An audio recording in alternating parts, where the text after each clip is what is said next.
Hello, everyone. A very good afternoon to those who are joining us from Singapore and Asia, and a very warm welcome to all of you joining us from other parts of the world. Thank you for being here with us for today's event on innovations that will define the future economy, presented by SGInnovate and IMDA in support of SG Women in Tech and in celebration of International Women's Day today. My name is Jin from SGInnovate, and we are a government-owned organization that invests in and helps build deep tech startups, talent, and community. We have been building up and driving deep tech innovations in AI, healthcare, quantum tech, agri-food, autonomous technologies, just to name a few. At SGInnovate, much of our work is to connect Singapore with the global deep tech ecosystem to explore the impact of science and technology in defining our future economy. In today's session, we will be putting a spotlight on both the emerging innovations in key sectors of the economy and also the women leaders who are driving their industries. This event is part of a larger national effort, the SG Women in Tech, that aims to create a conducive environment with strong support systems to attract, retain, and develop more women tech professionals. During the session, we encourage you to engage with our speakers and presenters by submitting your questions in the Q&A box located on the lower panel of your screen. And without further ado, I would like to invite our moderator for this discussion, Dr. Ong Chen Hui from IMDA, to start us off. Chen Hui, please. Thank you, Jin. Hello, everybody. Happy International Women's Day to everyone. And thank you very much for taking the time to join us today in our online panel, Innovations that will define the future economy. I'm Chen Hui. I'm the Cluster Director of the Business and Technology Group in IMDA, where I drive the emerging technology areas of AI, data, 5G, and trust technologies, including the ethical use of AI. I'm the moderator for today. Steve Jobs said that innovation is ability to see change as an opportunity. And the importance of innovation to any organization's future is unquestionable. Some innovations are technological in nature. A new patent, for example, a new way to measure carbon credits. Other innovations are really around how to create the ecosystem and the conditions for innovation. How do we actually create the environment so that people and ideas can connect?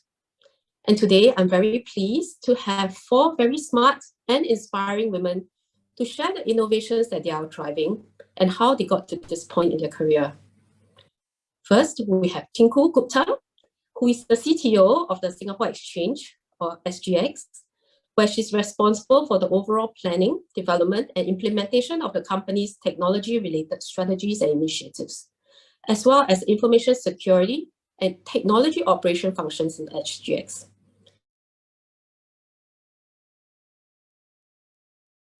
Tinku has led both business and technology units and the implementation of many key business and technology initiatives that have helped to shape SGX into the leading international multi-asset exchange it is today. Tinku was honored list by the World Federation of Exchanges in 2021 and sits on the board of SIM. We also have Professor Tina Wong, who is the Executive Director of the National Health Innovation Center. Tina is a professor, a surgeon, a scientist, and also an entrepreneur. She's a professor at the Duke NUS Graduate Medical School and holds several patents in her name. And she's also the winner of the prestigious President Science and Technology Award for her work in sustained drug delivery for glaucoma. Her research accolades do not stop here. She's a recipient of the National Clinician Scientist Award and the Distinguished Service Award at the Asia Pacific Academy of Ophthalmology. She has also co-founded companies and is a founding president of the Glaucoma Association of Singapore. Next, we have Dr. Sunita Khanna. Sunita is the Data and AI Solutions Lead in Microsoft, where she leads the practice in the Asia Pacific, Japan, Australia, and New Zealand regions. Prior to Microsoft, Sunita led the data analytics and AI practices in several leading consulting firms, the most recent of which was Accenture. What may surprise you is that Sunita's PhD and master's were actually in quantum physics. And last but not least, we have Sadaf. Sadaf is the head of growth and partnerships at Uplink, the open innovation platform of the World Economic Forum. In her role, she is bringing NGOs, governments, and philanthropies together to support the entrepreneurs and to build a global digital ecosystem for innovation.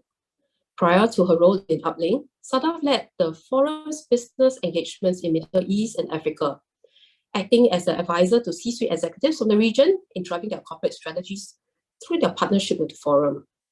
She is also a physicist by training and holds a Master of Business Administration from Nottingham University. Let us hear from them about the exciting innovations that they're working on. So ladies, maybe let's start with Tinku. Tinku, what new innovations are you driving in SGX? Hi, thank you. I was thinking that why not I talk about some innovations which are very specific to exchange business, the business of a stock and derivatives market that SGX is. There are some innovation ideas and things are being worked on in an industry collaboration where SGX has been part, like the Climate Impact Exchange or the project UBIN. There are a lot of content already in the digital media and in the press. So why not I talk about something simple and nice, which has happened from the team working together and coming up with a spark of an idea and say, let's work on it. So one of the things was really, a patent that my team got around the concept of delivery versus payment. Delivery versus payment is an extremely core utility of our post-trade business, where cash and the equity, they change hands. So, a person who sells gives the cash and the person gives the equities and the person who buys gives the cash. So we always felt that this is where to reduce settlement risk, instantaneous settlement is very important. And, blockchain is a very good emerging technology to really drive this, enable this concept. So what gave us the patent is not that using blockchain for post-trade, which is a very commonly understood use case. What gave us the patent was really to think of how do we recover when a smart contract is not acknowledged. And in order to do that, you don't need an intermediary, but you need an arbitrator to recover the situation and say, okay, who gets this, right? And as a result of which, we put resilience into the system to say that, you don't fail a transaction no matter where it is, in an emerging technology or in a traditional technology. And that gave us a patent, which was very, very interesting for us. Second one I would talk about is trading, another part of our core business.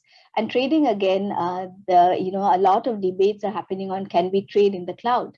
And we actually did a research on this trading in cloud, and we found that actually it is possible with new technologies around clock synchronization, software-driven network. You can almost get the same level of latency and the jitters removed even in the cloud. So these were ideas which my team came with. They were simple ideas, but they made a difference. And we are looking forward for the future where these things will all be operationalized. Thank you. Tinku, SGX is actually a large organization, right? And sometimes we have always heard that large organizations do not innovate as easily. But it seems like you have actually two very large initiatives going on. So any secrets on how to drive innovations in a large organization? Yeah, so I think the important thing is, innovation is not really an initiative which has a finite start and a finite end. I think most important thing is how do you promote an innovation culture? Just like I said, we work in a very high tension environment. We have very little tolerance for failures, but that doesn't mean that we cannot, even in a traditional working environment, we cannot innovate. And the essence of this is how do you empower your people to make decisions? Like I said, those two initiatives I spoke about actually came from the team. They wanted to do something and said, can we start on it, right? And we said, okay, let's gather relevant people, some who comes from the traditional world, because they can actually tell you what are the things in the traditional world that must work even in the emerging world, right? So, Gartner has a very interesting term around that, which is mode 1, mode 2. We need to make these two modes of people work, those who think of resilience and those who think of really disruptive ideas. So is really the culture, which is very important, which comes with empowerment, which also comes with allowing people to refresh their skills. I think this is very important, where we are constantly telling these people, go and learn new technology. So I've got almost all my tech people across various different domains to be certified on cloud technologies, and they have done very well in those areas. So you have to continuously refresh your people's skill set, and of course encourage group collaboration, because the innovation is no longer about just technology, is about everyone, is about a collaborative and inclusive environment. So therefore, how do you make each, and traditionally tech people like to take a backseat and don't talk to each other and all that. So how do you break that ice, and how do you make people work together? So I would say the main thing that makes people going despite a very environment which needs to be always on, is the fact that promote the culture and be more value driven, think about customers, think about adoption, and also allow the people to fail fast. That means, even if it doesn't work, learn from the mistake and then repeat, right? And I think this is very important to keep going. It is about a continuous cycle. It is not a journey with a start and an end.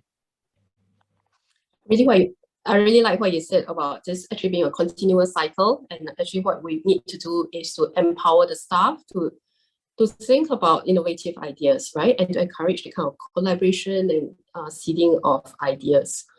Do you have some kind of framework when you actually look at the ideas that I actually brought up, right? Is there some kind of mental framework that you actually use to decide what are some of the ideas that are innovative, and how do you guide that process along? Yeah, so innovation is just not the disruptive radical type, right? It is also about architectural innovation, about simplification, about making a difference. So like I said, I think the most important thing is to see what pain point are we trying to address. So one of the things, like when we did the research on the blockchain and the proof of concept, I wanted this proof of concept to continue. And how do you not invest enough, but just enough for doing continuous research on blockchain? So, we worked with AWS to come up with a blockchain as a service concept, which allows us to spin off blockchains very quickly with minimum investment, very efficient. So what pain points are we trying to address, and how are we simplifying the idea is one very important thing, which, I always think about in the mental frame. Also how scalable it is. That means, when you think of an idea, see how can it be applied, right? Like, for example, the exchange of cash and assets. It applies for many industry, for many different different kinds of use cases. So it's very important to think of a scalable ideas, and then validating that idea with some kind of data, like how the adoption is looking like, how much of pain point is it addressing, what is the feedback, and how are we impacting the impact of this change. So it doesn't need to be a very difficult framework, but it likes to be something where we're constantly brainstorming and thinking of, does it make a difference? Does it impact anyone? And does it solve a pain point? Cool. Thank you so much for sharing, Tinku. Maybe let's hear from Sadaf. Can you share what are some of the new innovations you are driving in the World Economic Forum? Sure, absolutely. Well, it has been my pleasure for the past year and a half to be actually involved in an innovative project which is called Uplink at the World Economic Forum. To just give you a bit of a context, is that if you think about it, we are halfway through the timeline to achieve the United Nations Sustainable Development Goals, and if we think about the progress that is being made, we are nowhere close to actually achieving what we needed to do so far, right? And for that, I think what is needed, I would like to actually refer to a statement from John Kerry, U.S. Presidential Special Convoy for Climate, that 50% of carbon reductions needed to get to net zero actually are going to come from technologies that they are not invented yet. And also, most likely, those innovations are going to come from entrepreneurs where their business model is not driven only by profit, but also their desire to actually create a positive impact, for the environment. So that is exactly what Uplink is trying to do. So we have built this digital public platform to create a global innovation ecosystem where the innovators are at the heart of that. And we are actually tapping into the strength of the World Economic Forum, which is an international organization for public-private partnerships. And we have been there for the last 52 years, and our strength has been about convening different stakeholders together. And for this, we are actually, with Uplink, we are trying to bring a bridge, actually building bridges between the different stakeholders in the innovation ecosystem, and to help the innovators really to grow and scale. And eventually, with their support, they will be the champion and drivers of the change at the system level. So in other words, I would also like to mention that what is quite unique about this let's say digital innovation ecosystem we are trying to create is that if you think about it, we also need to not only look at the Silicon Valley type of innovations and entrepreneurs, but we also need to go to the local level and across the globe. There are a lot of local problems that they need local solutions, and there are entrepreneurs out there that they're trying to actually address those. But there's no way for them to also being surfaced. And this is what Uplink has done. You know, we have the biggest portfolio that we have in terms of our entrepreneurs are coming from Africa, and then is Asia, then North America, Europe, and then Latin America. So if we didn't have this, let's say, digital platform, which makes it also easier to access, etc., I think it would have been more difficult for these innovators to actually be surfaced. So basically, the innovative solution that we are providing is kind of creating this global ecosystem for innovation and support the innovators to address the UN SDGs. You're still on mute, Sean. Sorry. Oh, thank you. No worries. Okay, so the stakeholders that you're managing are actually very diverse, right? You have philanthropies, you're on the World Economic Forum, so you have governments on board as well, very large organizations. And then you also have startups, right? And some of the startups seems like they're still trying to evolve their business models as well. So how do you actually take the holistic approach to innovation? How do you actually identify in which aspects you need to focus on, because the issues are global? It does seems like the problem statements are very wide. No, absolutely. That's a very good question. So when we start, because we are a startup ourselves, you know, within the forum, we launched Uplink during the Davos annual meeting in 2020, and in terms of like attracting the innovators to the platform, we could have chosen different, you know, route.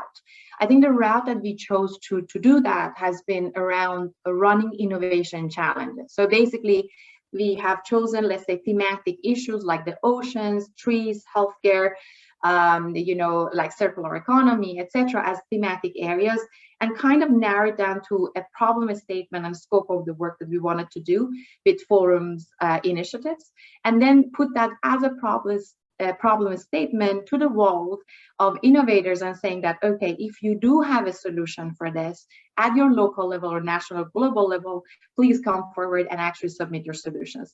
And like anything, any innovation challenges, they go through a process, a vetting process. We do have a network of over 3,500 experts at the forum. So the first part, we actually distribute these solutions to our expert networks for the first vetting process, and then we have a more, let's say, rigorous actually vetting committee who are again multi-stakeholder, the same thing you mentioned. We bring the leaders in the industries, the, you know, let's say the investors as well, to kind of really look at the innovators from a holistic perspective as, are they commercially viable? Are they really kind of having the impact as part of the theory of change, and so on and so forth. And at the end of that, there are, let's say, the top 10% of the innovators which are being you know, identified as high quality, high impact. And that is where we kind of provide them with an acceleration program at the end.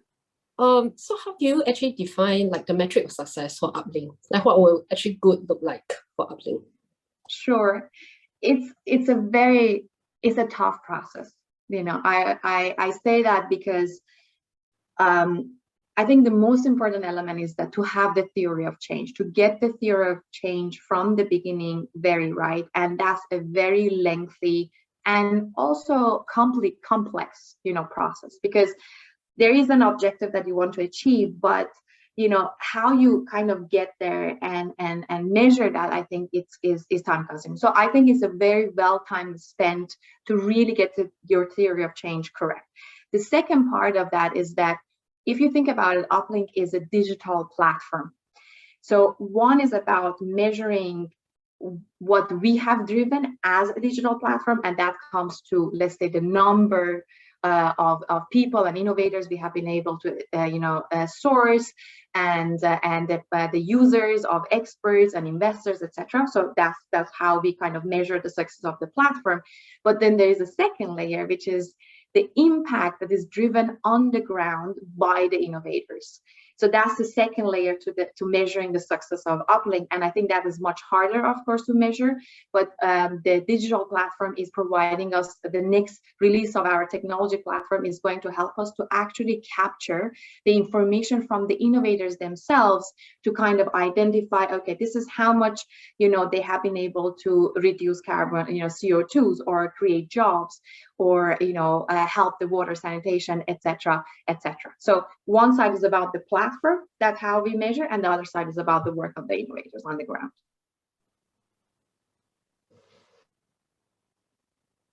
About being very clear about what's the theory of change that we're trying to address, and at the same time being able to measure it, both in terms of the kind of stakeholders that we have in a digital platform, as well as how to measure the impact on the ground.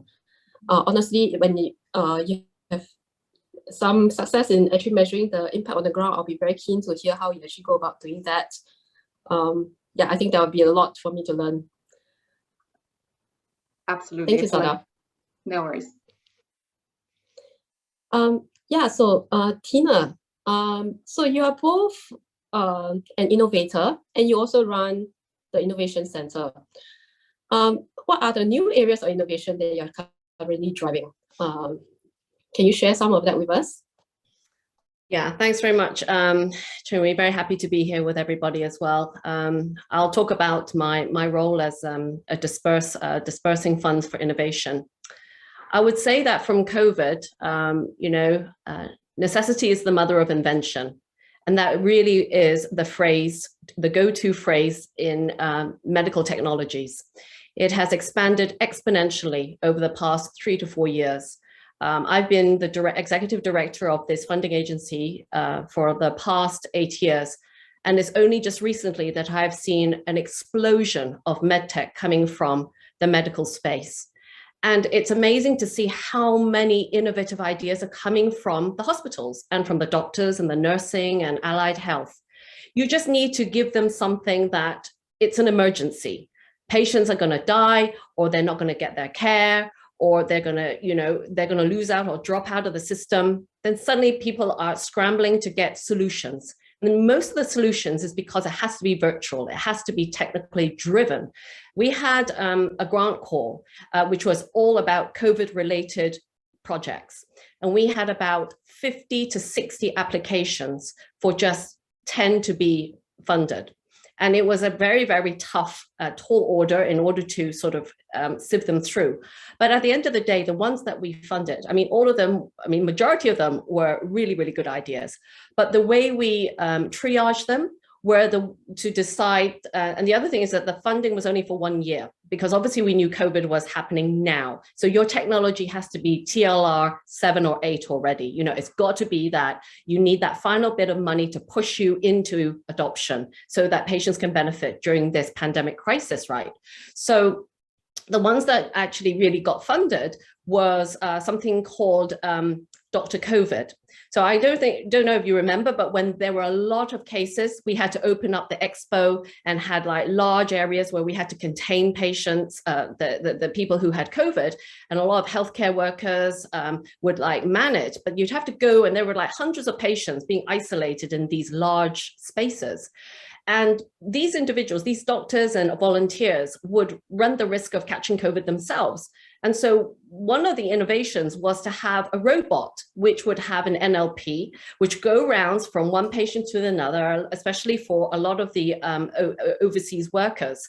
And they would speak their language, like if it was Bangladeshi or, whatever, Urdu, they would be able to speak that language and say, how are you feeling? And then collect all that information back to the doctors. The doctors would then identify who really needed to be seen immediately. Right. And so therefore, that would improve the care that we could, get to those individuals who may be more sick. So that's an example of one of the innovations that came through.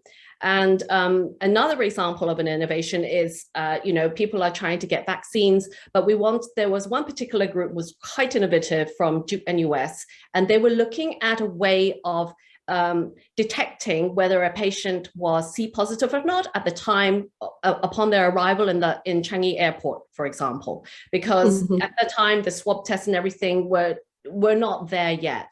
And so they were trying to do a 3-minute test so that would help to get travelers through much quicker. So that's like a biotech solution. And then more closer to the ground for myself, as an ophthalmologist, there are a lot of patients that weren't able to come to the hospitals. They were scared. They were told to stay away. We ended up setting up the first virtual clinics.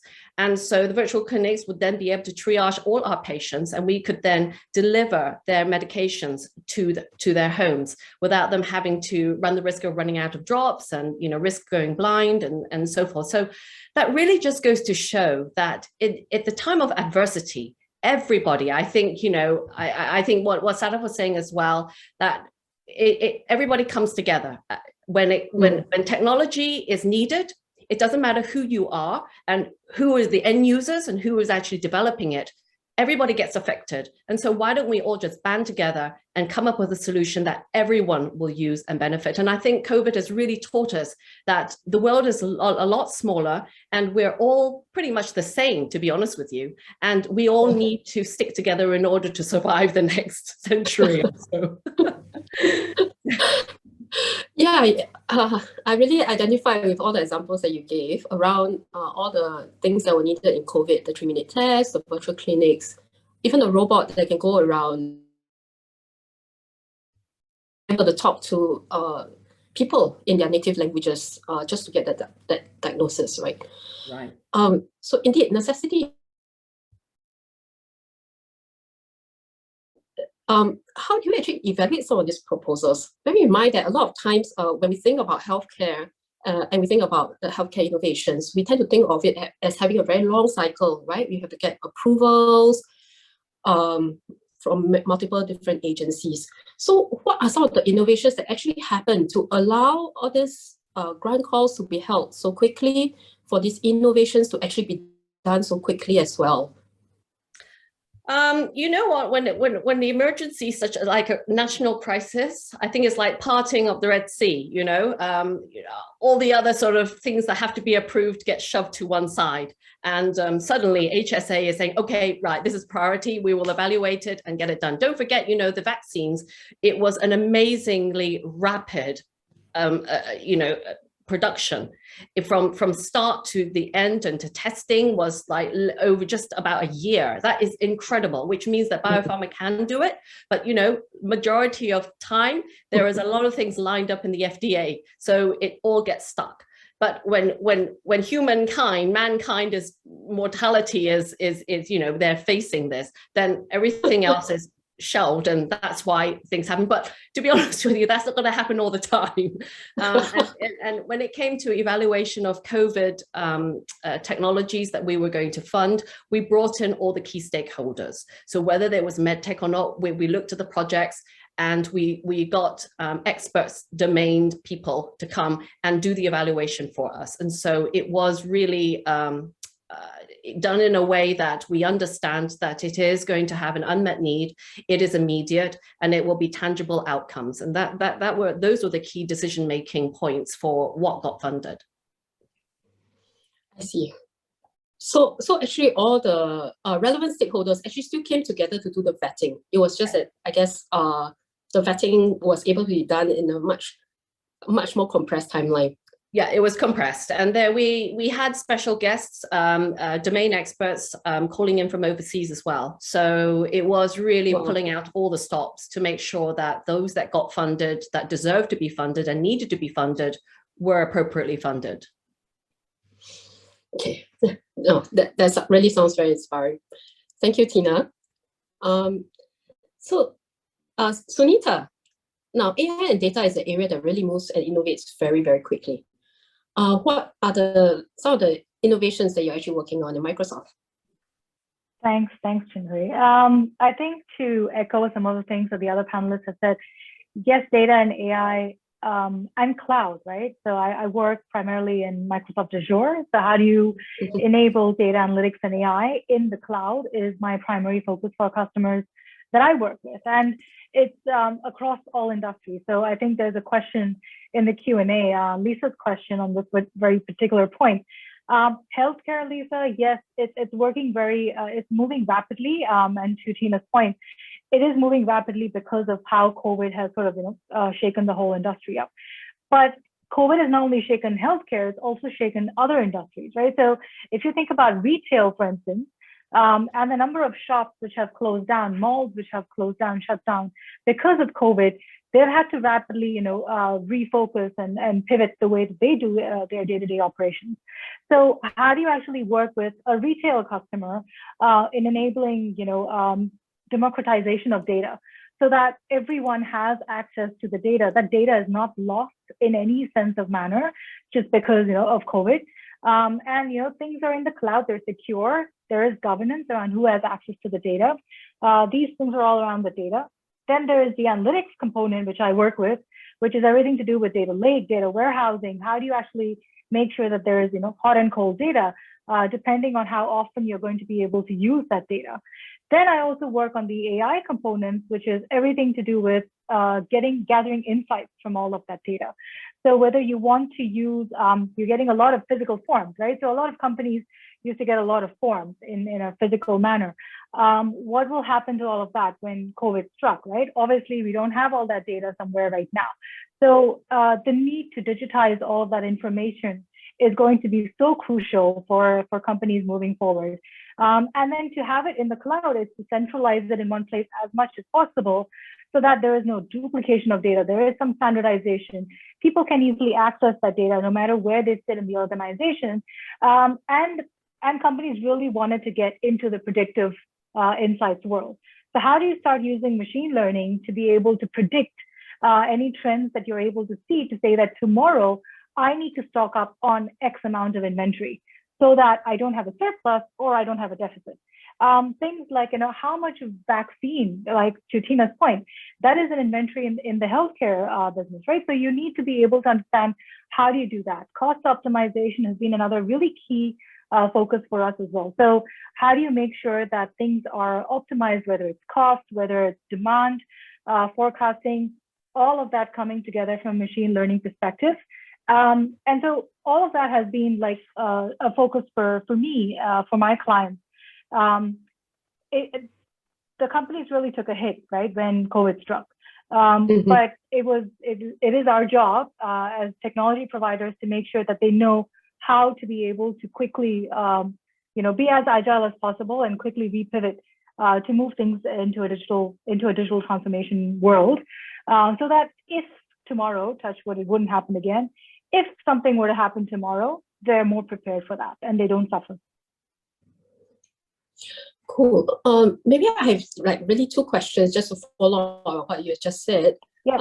The first is that AI, analytics, cloud, these are all technologies that move very fast. So first of all, how do you actually keep up?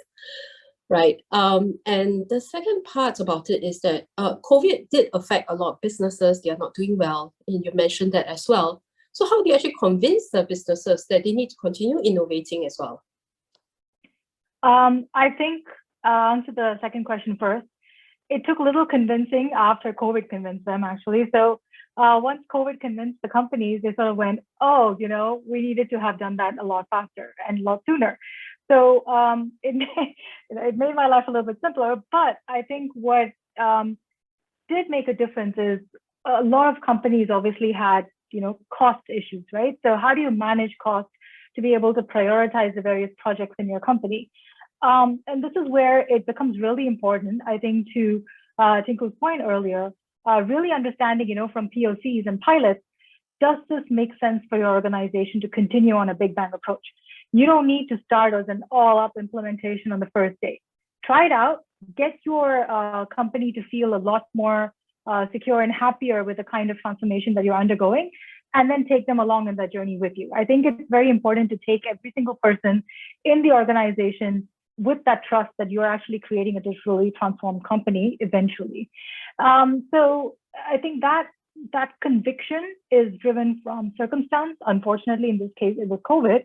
But I think they're also learning from a lot of other companies. So we have companies in the same industries who come together in a lot of our forums at Microsoft, and they actually hear from one another. Like, that's what this company is doing. Oh, that's a great idea. Maybe we should try that out too, and stuff, right? So that is the power of conviction from setting an example is truly the way to go. And Microsoft does it too, right? I mean, we are continually evolving as well as we move along. The other thing to the first point that you asked, Chinhui, it's very important to upskill yourself all the time. Understand where the market trends are, understand where things are going, look at some of the aspirational companies out there in the same industry and go, oh, that'll be a nice place to get to one fine day, right? So, and really understand and learn from them and start doing it. I think the main thing is, if you don't start today, you're going to be left behind. And people who don't understand that are seriously going to be left behind. So start as soon as possible on the innovative journey. And then you learn along the way. I think that is more effective than waiting for someone to take that first step. And you're always going to be like position number, 15 or something. So it's important to start soon. Cool. If there's anything I learned from you, is start as soon as possible, upskill all the time. And it's not just about the technology, it's also about understanding where the market trends are. That is correct. Okay, maybe let's move on to another topic, right? So when we're actually doing innovations, does diversity and inclusion actually matter? Perhaps, can we hear from you, Tina? Yeah, of course. Absolutely. We have to look after everybody, men, women, children, end of. And don't forget, children will be the next generation of tech users. And so, a lot of women, they're at home looking after their kids. And when they do that, they then will be dependent on a lot of technologies, which will probably be relevant to, to their families. And if you just look at just isolation of just, oh, well, this is only for industry and for men, then that's more than half of the population that you are, if you talk about children as well, that's only a small percentage if it's just looking at the utility for, whatever industry requires from the men's side. So yes, we need to be inclusive for everybody who is on this earth, because at the end of the day, we need to be able to benefit everybody who is here. And the best way to do that is also to encompass other ideas from other people from different walks of life. And, with women with so many hats that they wear, they can come in with very different sort of perspectives, which may not be very obvious, particularly for gentlemen. I do apologize for all the men in the audience. Please don't all start dropping off, but you guys need to hear this as well. I think, there was this famous phrase, if you educate one man, then you educate one man. If you educate one woman, you then, feed a whole village, and, you can educate several generations. The key is that you have to start thinking about what other markets are relevant for other populations and different age groups. I'm talking about children, I'm talking about young adults, I'm talking about the elderly. Elderly also start using technology because they need to, the track and trace, for example, they all now have to carry a mobile phone around with them. So it's not just about gender inclusivity, it's about different age groups and different populations. Children, they're talking about TikTok and things. I mean, I haven't used TikTok and I don't know how to start Snapchat, but this population are probably the largest consumers currently. And they, don't forget, they're the ones in the future that will drive technology and what is successful and what is not. So we can't just think about ourselves. We've got to think about everybody else, elderly and also the young. Yeah, so definitely, I think healthcare actually affects so many different demographics, men, women, children, and elderly. And it is so important for healthcare innovations to actually cover all the various demographics. Do you actually see trends in terms of women innovators as well within healthcare? Yeah, I do. There are a lot more women coming through. In fact, only 2 weeks ago, I had a dentist from Sing Health. She came to me because she's come up with this new innovation about some sort of cosmetic dentistry. And the investors want her to join the startup. So she came to me for some advice, and she was quite nervous, and she said, oh, I can't do it, and all these sort of concerns and worries about her capabilities. And I just wanted to go and give her a hug and say, look, you know, you're the one that invented this. Why are you not having confidence? And, you know, it's really about putting, you know, showing her that, look, you can do it, and you have to do it. In order for an invention to work and to be successful, you as the inventor have to take it to the last mile. So there are a lot more female inventors that I'm seeing coming to me, because I am head of this funding agency, and I would say at least 40 to 50% of them are females coming with ideas and pitching to the panel for funding. And then afterwards, when they get the funding, they come and ask me for advice. So it's really, really nice to see how things are changing. And, you know, women are actually coming up with very interesting ideas, and that a lot of them come from the allied health, like physiotherapy, pharmacy, nursing, you know, so, and orthoptists. So, you know, there are more and more women that are going into tech and AI as well, which is, I'm very pleased to say, certainly in the healthcare. It's really very encouraging to hear 40 to 50% of the people pitching for funding are actually women. That's a really great statistics. Now, healthcare is frequently seen as a more gender balanced space. Tinku, from your perspective in finance, do you actually see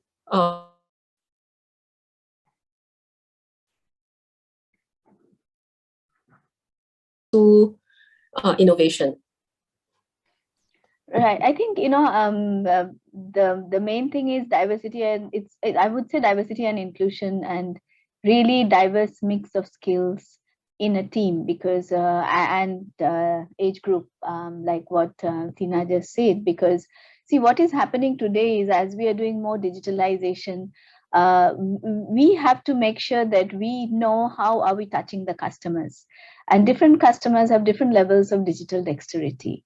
So, you know, if we think of a millennial and say this works, right, and they can all be customers of, if you think about e-commerce, you think about marketplaces.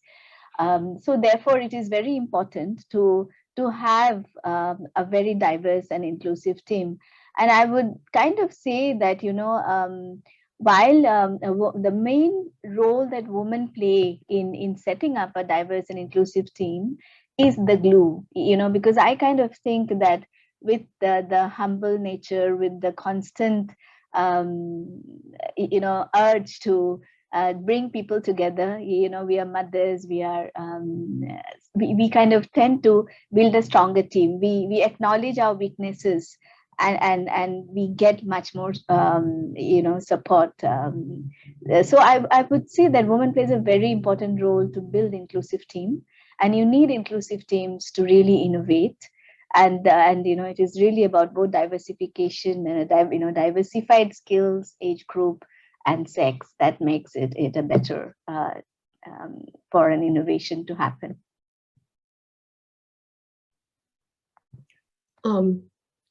Thank you, Tinku. Maybe at this stage, let me take some of the questions that have come in from Q&A. So there's one question which is around what are some of the biggest challenges that you ladies have faced in pushing innovation in your organizations? Is it internal processes and the talents that are actually needed to push through these innovations? do you have some thoughts? I could go if you would like, Sean Wei. I think. Oh, sorry, is that? Sure. Sorry. No, I think I would like to actually add to what Tinko initially mentioned, because you asked also about the challenges in the large organizations. Yes. Culture definitely is an important, factor in terms of culture can be helping innovation in large organization, but also can be an obstacle, because there is always harder to push for new ways of doing things than what people are used to doing, right? So I would say, if I think about, for example, the work that we have been doing, there are three very important elements to focus on. One is communicating, second is influencing, and the third is convincing. And for that is that you need to be talking to different people, different stakeholders in your organization, and speak of why, because you need to trigger thinking that why is it even that we are going to try to do this thing, which is painful, because it is, not the new way of, it's a new way of doing things and not the old way of doing things. The second part is that it's not only about making the case as why you're doing it, it also is about bringing people on board. Otherwise, in large organizations, you could face a failure as to achieve what you're doing. So basically, one, really having a very strong, clear communication line. Second, influencing the right people that can help you, and then it is all about bringing everybody on board on that journey with you. So that would be my take, at least from the work that we have done. Thank you so much, Sadaf. So I'm going to take another question from the Q&A. So this is about how women can move up to where you are. What are some of your tips and tricks? Now, maybe for this, I think I would like to invite Sunita to answer first, because Sunita, you have a very interesting career pathway, right? You started from quantum physics, essentially doing physics all the way to PhD, and then you switched to consulting in AI, eventually leading to the lead position that you have now in Microsoft. Perhaps can you share with us what are some of these tips and tricks that you have? Sure. I don't know if I have tips and tricks, but I can tell you my own experience. So I did my schooling here, and I was very clear I wanted to be a physicist, become a Nobel laureate. So if someone had asked me what my 5-year plan was several years ago, I would have said, I want to be the next Nobel laureate in quantum physics, but I'm not. So I did go to an all-women's school, actually, at Wellesley College in Massachusetts. And it has produced lots of wonderful women, that college, Hillary Clinton, Madeleine Albright. And I used to think, wow, it's going to be like this every single time, at every single place. And then I went ahead to do my PhD in physics, and that was the University of Colorado in Boulder. And there were 30 guys around me and 4 women. And I was like, where are all the women gone? So it was a major culture shock to me, gender shock, really. And I really didn't know what I was doing there. But there was one thing which was very clear to me, which was I wanted to keep doing physics. I really love physics, even now, even to date. What happens is sometimes beyond your control. There were certain reasons I had to come back to Singapore. And when I did, the pivot that I did in my entire career was a huge shock to me. I went all the way from doing physics research to IT. And when I started off, it was purely in SI consulting, systems integration consulting. And I went in and I was like, what am I doing? So it was a huge change for me at the time. But I did it because, it was the right thing for me to do at the time to then start understanding what I wanted to do in the corporate world. And, the fact is, when people told me that I will be at par, on level with, people who have just come in from their undergrad, I was like, that's fine. Let me get the job. Give me the job. And I didn't mind starting afresh. It was a complete new learning experience for me. I did it anyway. But then what happened is, along the way, clients started to recognize that, I can do data science because I used to do data analysis as part of physics. Different set of data, obviously. It was scientific data. Now it's corporate data. So I started to move into that. I started to work with R and Python and MATLAB and everything. And I was like, I can do this stuff. I've done it before. I can do it. And guess what? I started to get more comfortable with doing data science work. Eventually moving into AI. So one of the things that I would say is agility is going to be the key thing in this day and age. And for women of next generation, I see Jenny's question as well. I'm trying to address both. Agility is going to be super key. If you can be agile to the changes that are coming your way, you're going to be super successful. Obviously, try and be in the area that you really love, because that's going to keep you going. But always be agile, adopting the change and adapting to changes, because things are going to rapidly evolve. Where AI was 5 years ago versus where it is right now, it has changed a lot. There's also a lot more focus on responsible AI. I think, Chenhui, you're aware of that as well, obviously. So how do you bring in responsible use of AI implementation at every single possible occurrence is also a growing field now. Now, as I think about it, Azure, I mean, in Azure world, Azure Quantum is something that I'm focusing on, because that is where we're heading towards as well, with quantum physics. Back again. So guess what? I've gone a full circle in my life, but here I am. I think one of the things I always say to the girls I speak with is regularly upskill yourself. Don't be afraid to learn, grow, be curious about what's out there. And you know what? I don't personally, on one hand, I don't like the question of do we need gender balance, because guess what? We shouldn't even think about gender when it comes to doing our work. We should just do it regardless of whether you're a man or a woman, a girl or a boy, right? It shouldn't matter at all. The very fact that we are thinking about a 50-50 or 70-30 or whatever is only because we differentiate. If we stop differentiating, we think of everyone based on their skills, on their curiosity and their thirst for knowledge and their way to grow, we're good. We're going to get there. So I think that's what some of the main tips and tricks I would say are. Be agile. I know that I was very, very hurt when I first pivoted my career, because I was very steadfast on becoming another laureate. But if I could give myself an advice, my younger self, I would say, really, really learn to acknowledge the change. And I know it's really difficult, but really enjoy it along the way. Starting something new, doing something new is not a bad thing. It's actually a really great thing. Thanks a lot, Sunita. Being agile, understanding the trends, and also acknowledging the trends that actually happen, the changes are actually happening, right? So that you can regularly upgrade yourself. Those are all great points. Do any of the other panelists wants to jump in on this topic about what are some of the ways in which we can actually look at the climb up the corporate ladder? So I can say this because I have been in one organization for 25 years, and I've actually grown up from a developer to a CTO. And the most important thing is, and I have done many career switches. So, I have not been just doing technology. I've moved all over this SGX to do various kinds of roles. And I think every time there was a career switch, there was a lot of risk that needed to be taken.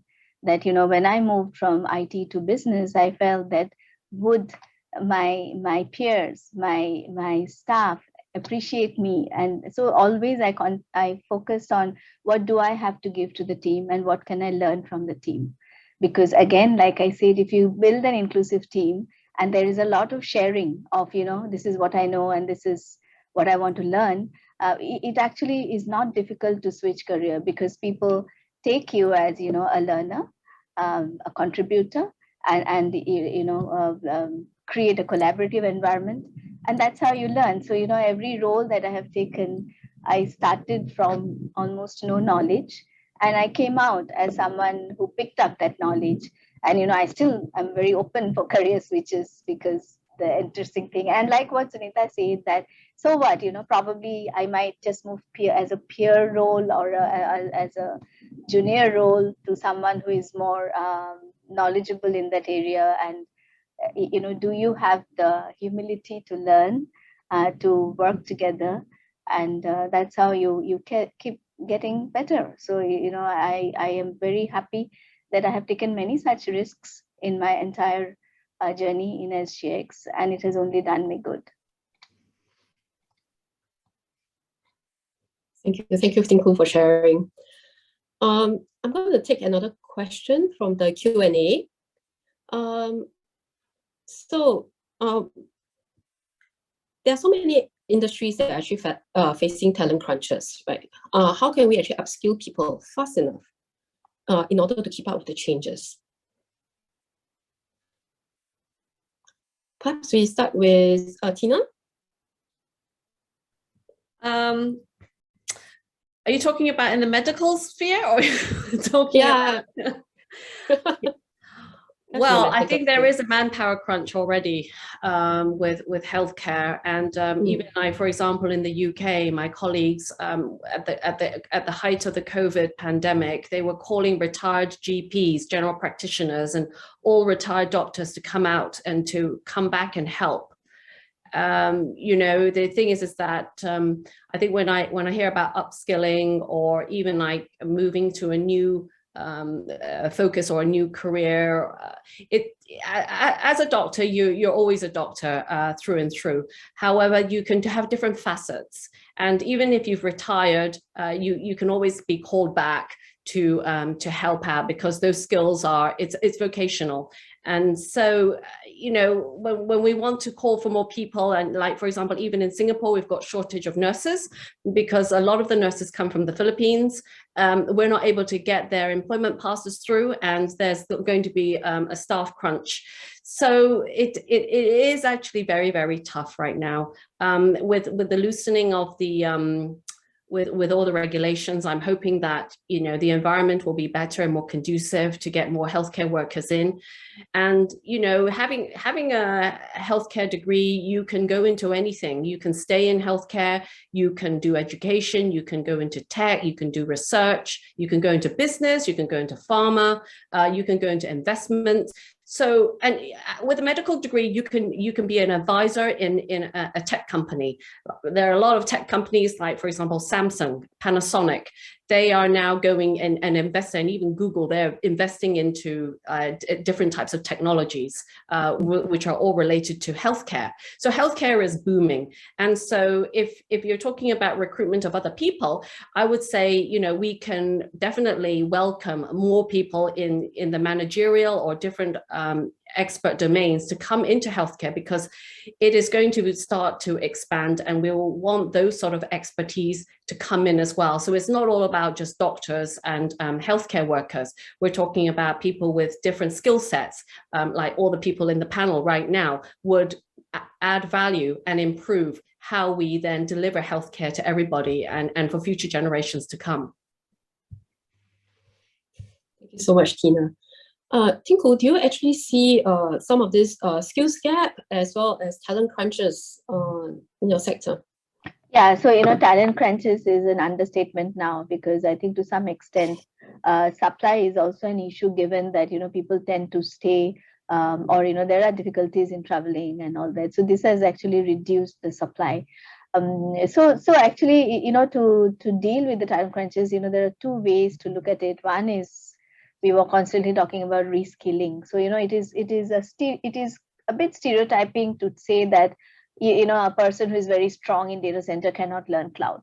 So therefore, how do you add more knowledge to people so the same person can do many different things? And with the knowledge of traditional technology and the emerging technology, they come out very strong.